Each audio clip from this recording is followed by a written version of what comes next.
As a teenager, I discovered that I was a night owl. I blame the internet partially, but also there was a weird thrill associated with being awake while the rest of the world slumbers. You feel like an explorer glimpsing something that few people have ever seen. And granted, most of the time growing up, the only thing I glimpsed during those hours were video games and, well, you know what. But you get my point. It's unnatural to be nocturnal as a human. There's a thrill to being out of step with the natural order. To that end, I started working the overnight shift at the front desk of a hotel. While there isn't a ton of people who come breezing in at those hours, you see more traffic than you would imagine.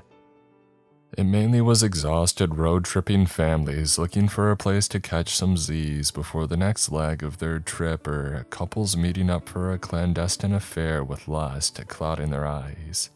It's always easy to spot a cheating couple. Still, there was enough of them to keep you busy. Not overworked, but steady. While I had never intended hotel work to be a career, I did find a lot of joy in the work, and as an added bonus, I was really good at it.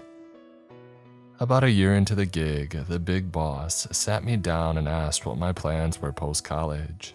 I said I thought I might move to the coast and look for work that would take advantage of my major.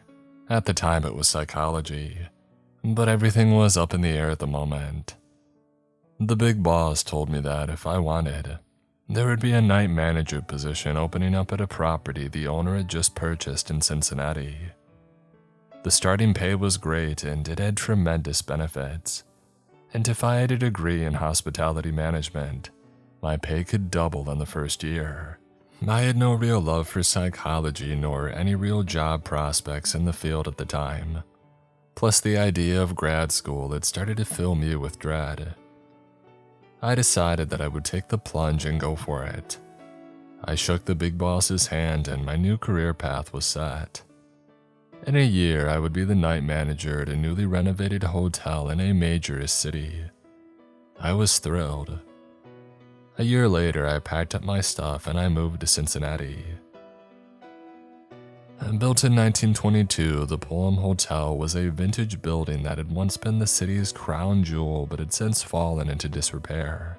What once was the town's hotspot with a lively big band and front-page style galas had become a flop house that catered to transients staying week to week, or ladies of the night staying hour to hour.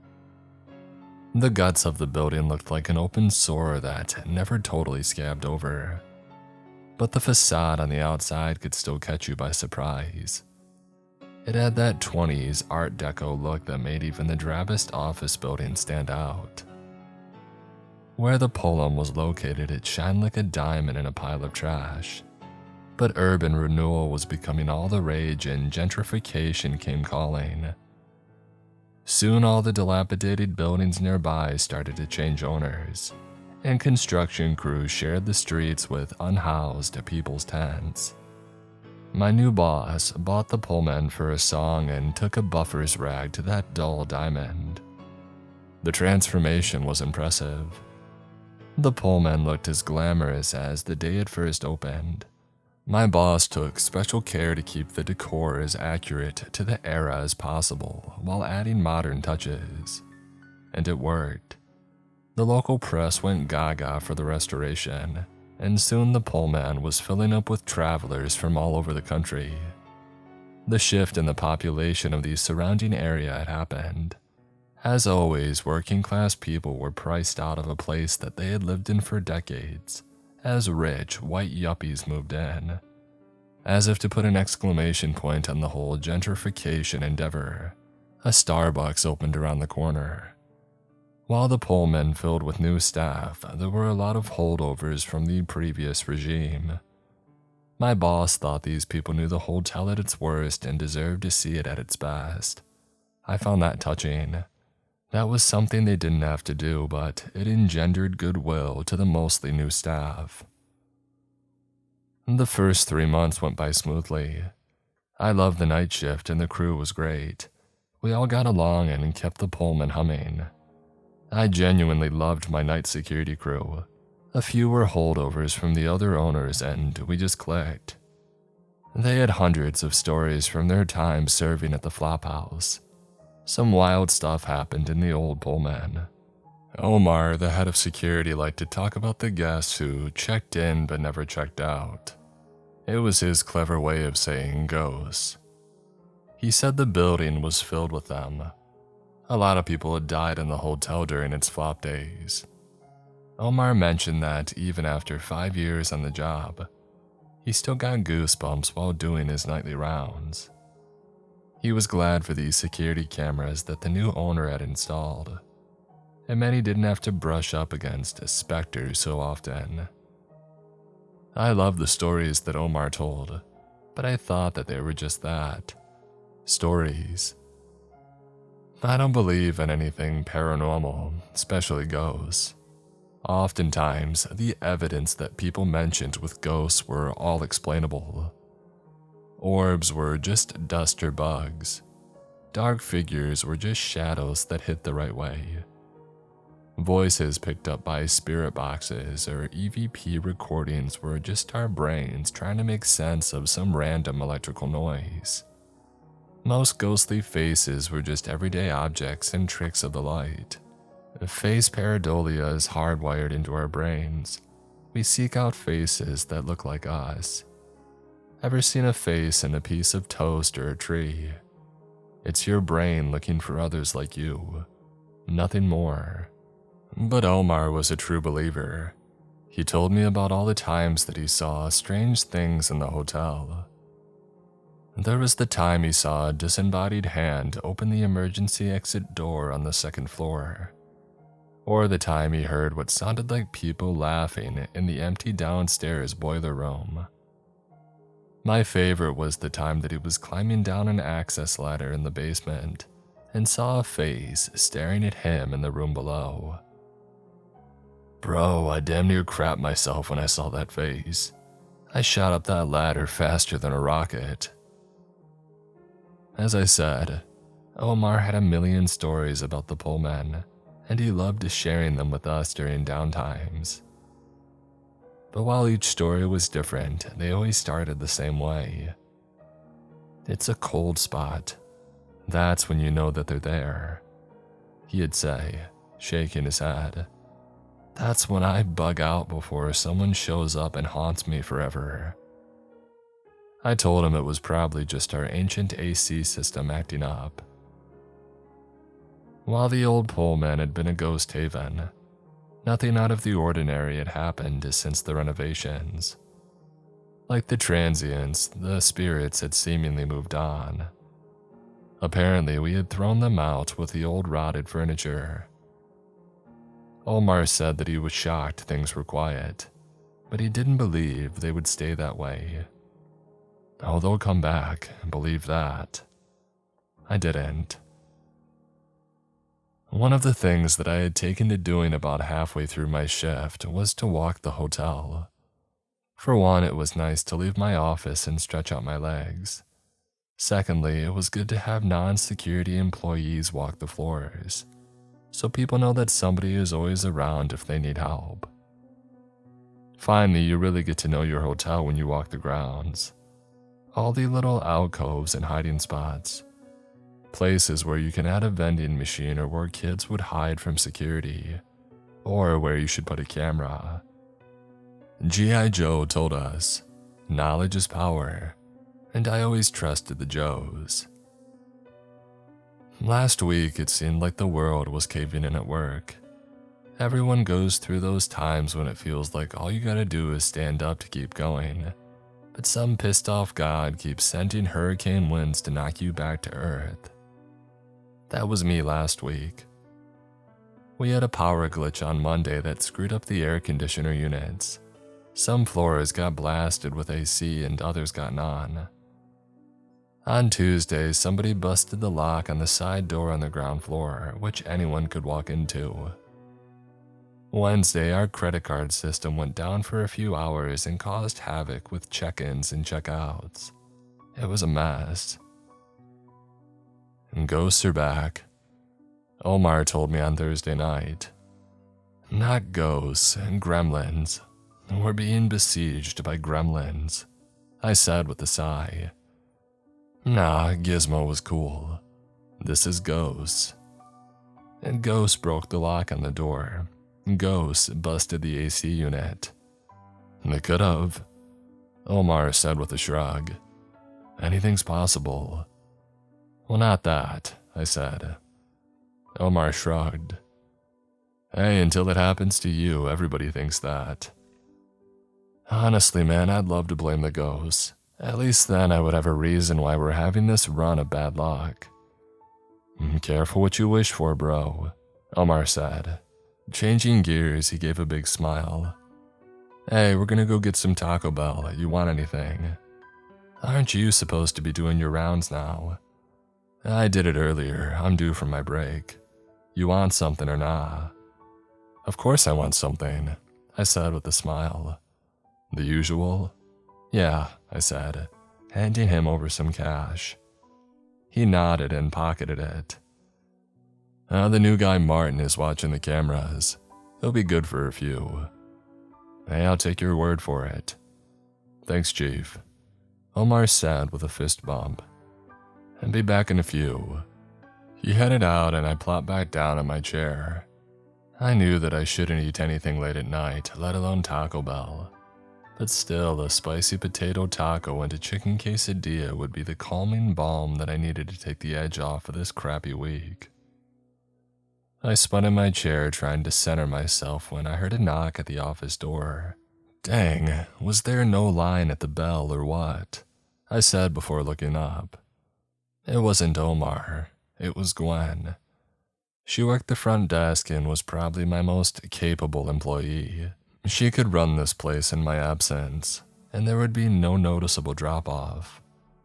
If Gwen was in here, something was amiss. Sorry, Gwen, I said, ceasing my spinning. Omar went to Taco Bell. Oh, I know, I got a bean burrito. Classic. I said for reasons I'm still not sure of. What's up? Someone from the second floor was complaining about noises in the hallway. Okay, I said. Did you call security? Yeah, but Martin, well, I think he accidentally shut off the whole system. He's kind of flipping out. Not sure he's the face we want in front of the customers at the moment. I sighed. Of course. Okay, I'll go take a look, I said, standing up. And do you have a walkie that I can borrow? Mine's still charging. Sure, she said. Let me go grab it. A few minutes later, I left the lobby for the second floor. Now, the second floor is a bit of a misnomer because our second floor is actually at street level. In most modern hotels, the entire street level floor would just be a lobby, bar, and ballroom. But the Pullman isn't like most buildings. Our second floor is comprised of a small lobby and hotel rooms. Our ballrooms and bar are below street level, or the first floor as our elevator calls it. Below that is the basement where the laundry and other hotel operations are located. Why the wonky labeling system? Well, when the building was first built, they took to calling the basement the first floor and the street level the second. Why? Well, the guy who first made the building had some weird beliefs about numbers and the stars or some such nonsense. I think the bars were built in the basement because of Prohibition, but I could never confirm that. I asked the new owner about it once, but it seemed he didn't know either. He told me it wasn't going to change anything because he didn't want to anger the spirits of the previous owners. He was another Omar.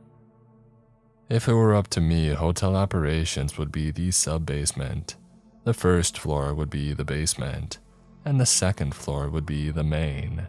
You know, the common sense approach to everything. But alas, I'm just the night manager. Those decisions happen way above my pay grade. The Pullman is a pretty building on the outside, but it's also just a big square. I figured I would start where the guests had first heard the disturbance and make the walk until I came back to where I started. Along the way, I would check the doors to ensure that they were working properly. Hopefully Omar would come back and fix the cameras, and we would catch whoever was running around. When I opened the door to the floor, I felt the cold piping in. The second was one of those cold floors the broken AC was attacking. At times, the AC seemed to shift, which floor was cold and which one wasn't. The tech that we had out on Monday had never seen the kind of behavior we had but assumed it had something to do with the computer system. We were still waiting for a computer specialist to come and take a look at the software. In the meantime, I would freeze on the second floor. I started humming along to a Phoebe Bridgers song, Savior Complex for those keeping score at home, as I strolled to the room that had made the distress call. I hesitated to knock on their door, but I knew that they were still up. I rapped on the door and waited for a few minutes. I could hear the people inside shuffling and murmuring. I was pretty sure that I had just interrupted something intimate. The door cracked open to a shirtless, disheveled man who was none too pleased to see me. "What?" "Sorry to bother you, I know it's late, but you called about the noise, correct?" "Yeah, Columbo, you solved it." I forced a smile and continued. "I was wondering if you could tell me where the noise was located." "The hallway, like I said to the broad up front." "Yes, but what was the noise? Running, voices, shouting?" "All of it," the man said. "Back and forth for 10 straight minutes." "What were they saying?" "I don't know," he said, looking agitated. "I had a hard time making out anything. Some BS, I'm sure. Sounded like stupid kids." "Okay," I said. "People don't know how to take care of their prizes these days," he said. I heard the woman that he was with admonishing him for the colorful expression of children. He grinned and shook his head. She hates when I talk like that. Ain't that right, doll?" "I'll leave you two alone. Thanks for your..." The man shut the door in my face. I took that as my cue to go and find the fabled prizes roaming my hotel halls. I was sure if it was kids, they would be back in their rooms by now. It was late in the evening, and even the most unaware parents made sure their kids got to sleep. Regardless, it was my job to walk the chilly hallways of my hotel and find these rogue tauntauns. I turned the first corner of the big square and heard someone whispering in front of me. I stopped and cocked my ear in the direction of the whispers. They suddenly ceased. I faked walking a few steps and stopped to hear if the voices would start up again, but they didn't. I started walking again, continuing to whistle my way through Phoebe Bridgers' Punisher album, when I heard what sounded like 4 or 5 footsteps running down the next hallway. I ran to the corner in time to see the stairwell door close. Whoever was there was trying to hide on the stairs. Or that's what they wanted me to think. This wasn't my first rodeo, and I knew kids always tried to pull a fast one on adults, especially adults that were in an authority position. I suddenly shuddered at the thought that I was considered an authority figure. I felt my youth tip over and start to spill out of me at that moment.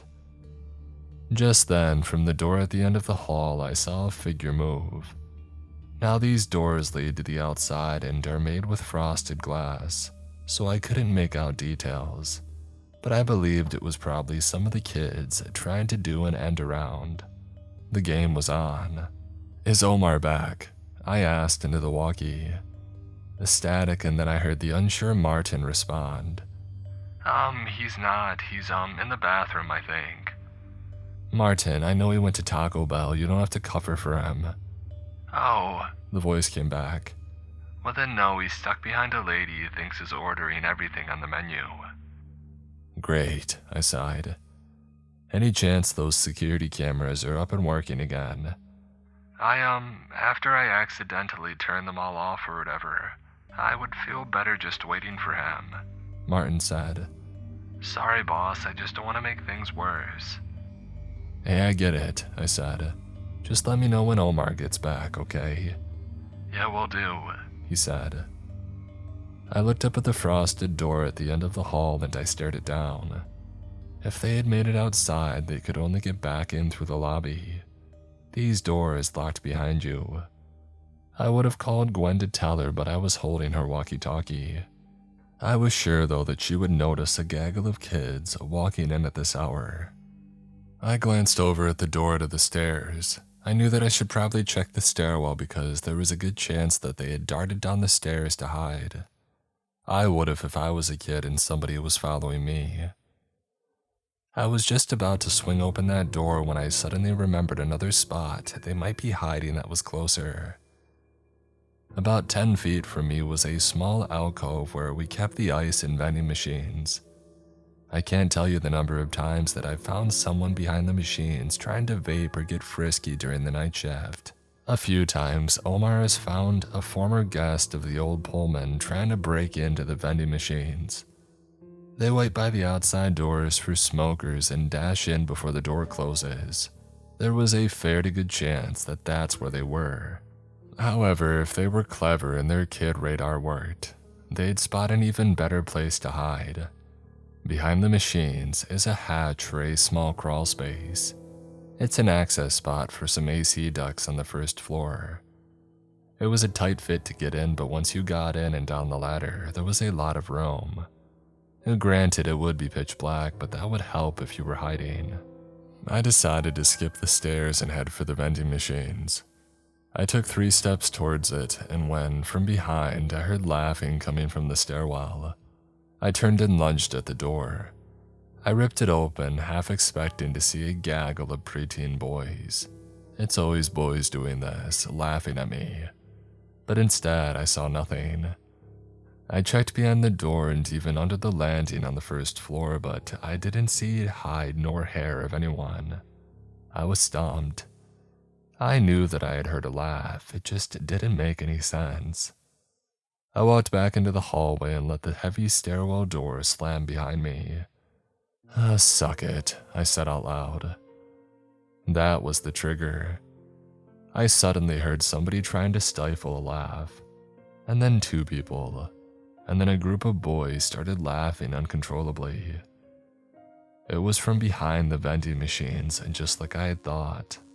I walked over there and found 4 boys red-faced with laughter. "Hey guys," I said. They started laughing harder. I couldn't help but smile, it was contagious. Even though I was technically the authority figure here, I was still human. "Was it what I said?" I asked. "Yes," they all responded. "That's why I said it," I lied. "I knew you wouldn't be able to not laugh. Come on, let's get out from there." I moved out of the way and let them slide out from behind the machines. As they were passing, I nodded down at the crawl space hatch. "I'm glad you guys didn't go down there. I didn't want to climb down a ladder in the dark." "We were going to," the biggest kid said. "But we heard someone down there and we thought it was security." "There isn't anyone down there," I said. "We all heard somebody walking and talking down there," the smallest kid said. "Oh, it was probably just the AC making noise. It's not working correctly. That's why it's so cold on this floor," I said. "It didn't sound like an AC," a blonde boy said. "It was," I countered. "Where did the kids on the stairs and running around outside go?" They all looked at each other confused. The big kid was about to respond, but then we all heard footsteps coming down the hallway. The kids looked up at me in fear, and for a half second I was scared too. "David, are you and your brothers down there?" The big kid recognized the angry voice. I mean, they all did. The jig was up. Mom had arrived on the scene. I stepped out from the vending machines and the 4 kids followed behind me. The mom and I locked eyes. "They were playing hide and go seek," I said. She ignored me and zeroed in on the small group of boys. "What in the world were you 4 thinking? Sneaking out of the room and running around the hotel?" "They weren't too loud," I said, trying to soften the blow. Thank you for finding them, Mom said to me. I'm sorry if they caused any problems. I can't believe they snuck out. Oh, it's not a problem, I said, turning on the manager charm. We all did stupid things as kids. She feigned a laugh and pointed back towards her room. Let's get going, boys, now. They all hung their heads and started back towards the room. Mom and I locked eyes again and she sighed. Thanks again for being so understanding. Sorry if they ruined your shift. Nah, they gave me something to do. Enjoy the rest of your night. Thanks, you too, she said as she turned and joined her 4 dejected-looking boys. She stared down at them and shook her head. What am I gonna do with you 4, huh? Sorry, they all said in unison. I figured this wasn't the first time that they had done something like this. Mom, the littlest boy said, do you want to hear what that hotel guy said that got us to come out? I turned to leave to avoid any side-eye from Mom for my previous outburst when I heard something bump the wall behind the vending machines. Confused, I thought there might be another rogue group of boys sneaking around. The other boys had said that they heard somebody down there. I sighed and headed toward the crawl space. I squatted down and put my ear to the cover. I couldn't be sure, but I thought that I heard something moving down there. It was hard to make anything out for sure with the cover on. I knew that I would have to remove the hatch to get a better look. I pulled on my multi-tool and unfastened the screws. When all 4 were out, I gingerly grabbed the hatch cover and pulled it away. As soon as I did, you could feel a blast of cold air coming up from the room below. There had to be a leak in these ducts. I made a mental note to tell the repair guy when they returned. I cocked my ear towards the darkness and listened. I didn't hear anything now. No shuffling, no talking, nothing. I pulled out my phone and turned on my flashlight. I pointed it down the shaft and onto the floor below. My camera's light struggled to illuminate much of the area. I leaned my head into the hole to get a better look. And that's when I heard someone start loudly knocking behind me. I tried to rise up but forgot that I was leaning into the hole and I slammed my head on the hatch opening. I nearly dropped my phone down the shaft to the room, but by the grace of God I held on. I pulled myself out of the crawl space and from behind the vending machines, rubbing the back of my head, I glanced down the hallway and saw a figure standing just outside the frosted glass door. I knew that I had seen somebody outside earlier, and now they were knocking to be let in. My guess was this was another group of kids who realized that they had been locked out of the hotel. I started down the hall and pulled my walkie up to ask about these security cameras again, when the figure standing outside waved at me. That was when I realized the figure was an adult, and that they were trying to get my attention. I waved back and hastened my pace. Someone probably went outside for a smoke and they forgot their key. As I said, it happens all the time. I got to the door and I cracked it open. There was an older woman. I pegged her in her mid-50s standing outside with an embarrassed look on her face. She was wearing vintage clothes that were out of style but looked right on her. She had blonde hair with gray streaks and the most piercing green eyes that I had ever seen. Her face was cherubic and pleasant, but you could see the red of embarrassment coloring her cheeks. "Hey there," I said, opening the door wide to let her in. "Oh, I got turned around," she said, walking in. "Thank you for helping me." "No problem. Did you forget your key?" "Yes," she said. "Oh, if I had a dime for every time somebody stepped outside for a smoke and forgot their key, I could retire." "Oh, I would love to retire," she said with a faint smile. "What do you do if you don't mind me asking?" From behind me, the door to the stairwell slammed shut. I spun around, hoping to catch who was playing on the stairs, but I didn't see anyone. There might still be another group of kids out here. "Is this the Pullman?" the woman asked. "Yes," I said, confused. "Oh, it looks so different." "Yeah, we just went through major renovations," I offered. "Have you stayed here before?" "Oh yes, many years ago though. We tried to keep some of the charm of the old place but update it too.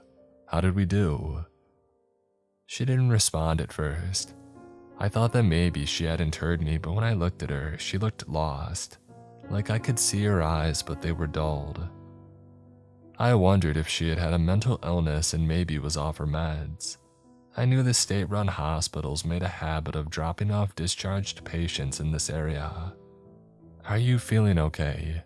I asked, softening my voice. That question didn't seem to penetrate her shields either. I was about to call for help when she finally stopped drifting and righted her course. "I've seen so many things," she finally said, not breaking her gaze with mine. "So many horrible things." Drugs. She was probably on drugs as well. It made the most sense. She said she was familiar with the Pullman but hadn't been here in a while. Maybe she used to score at the old place and had been away for a time. I had to be careful because you never know how an addict might respond, especially if they were mentally ill and off medication.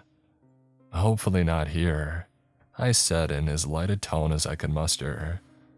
"Oh, there are so many dark things here," she said, looking lost again.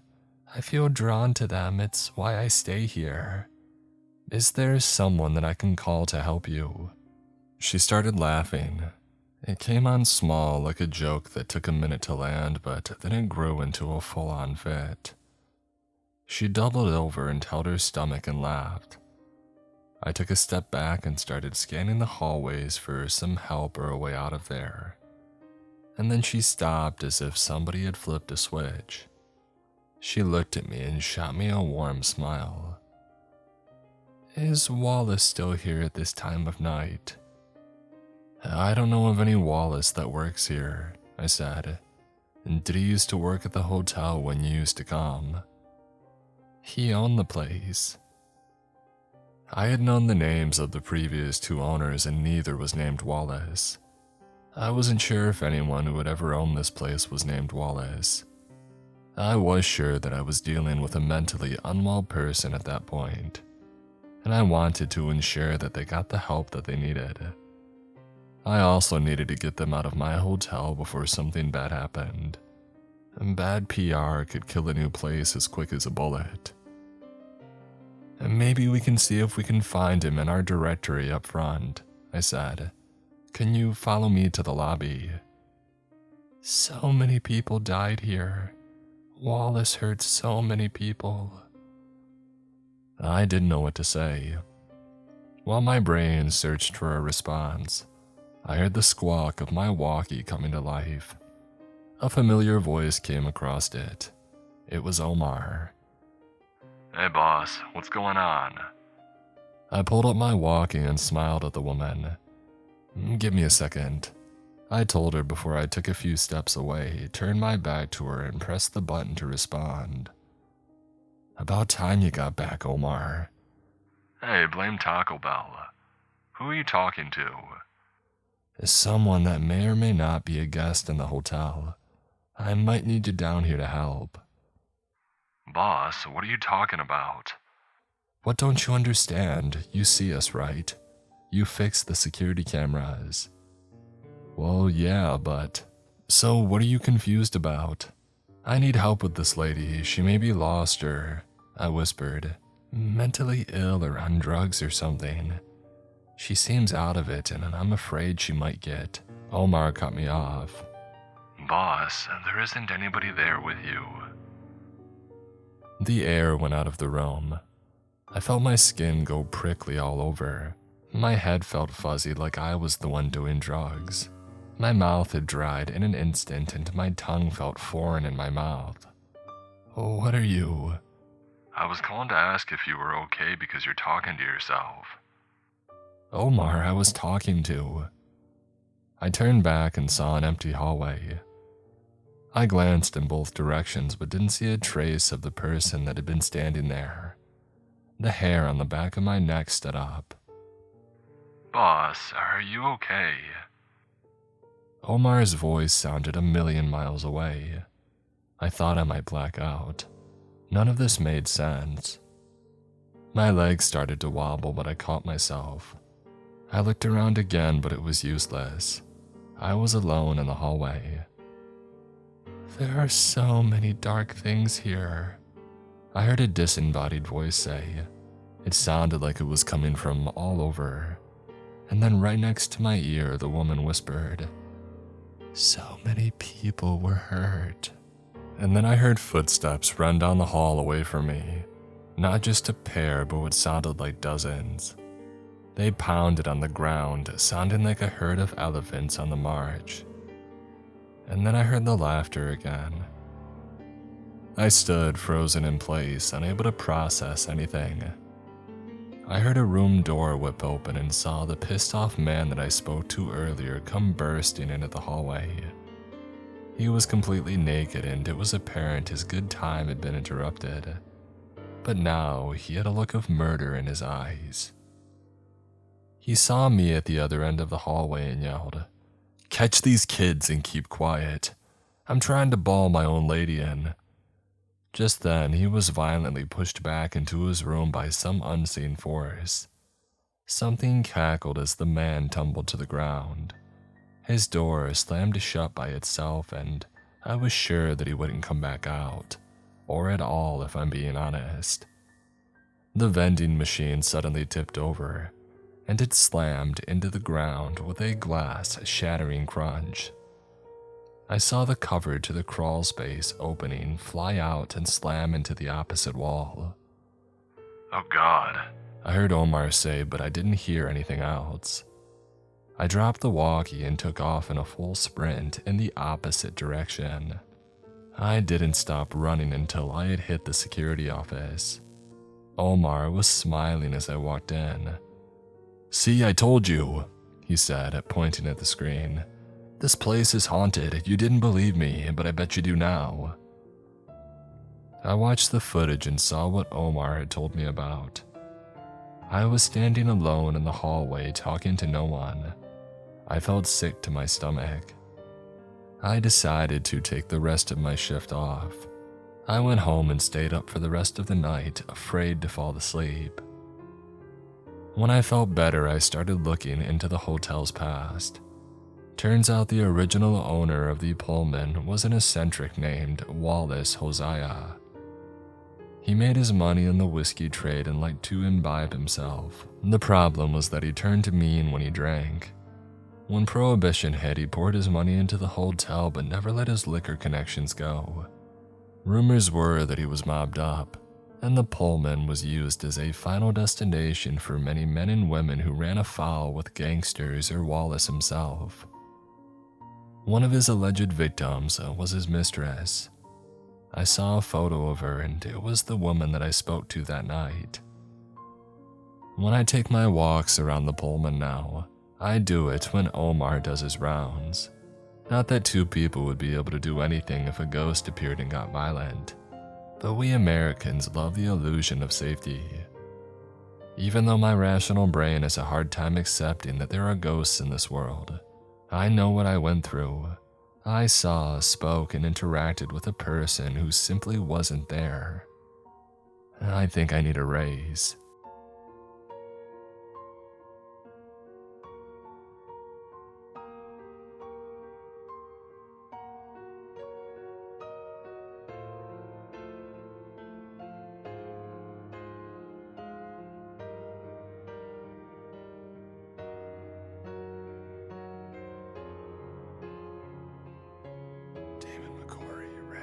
Country Allen, Nelson Asada, Dice, Creamy, Meat, Cashew, Malcolm Black, Della Magara, Justin Fotenauer, That One Woodsman, Ty Can't Play, Dino, Deggy, MP Massacre 91, Leon Knott, SWAT, Kathy McGuire, Jimmy Griffin, Miss Eldridge, Dragon Slayer 048, Takeo Zarilla, Sanjay Anthem, Sleepy Shroomy, Mark Norman, Mina Lane Kidder, Richard French, yours truly,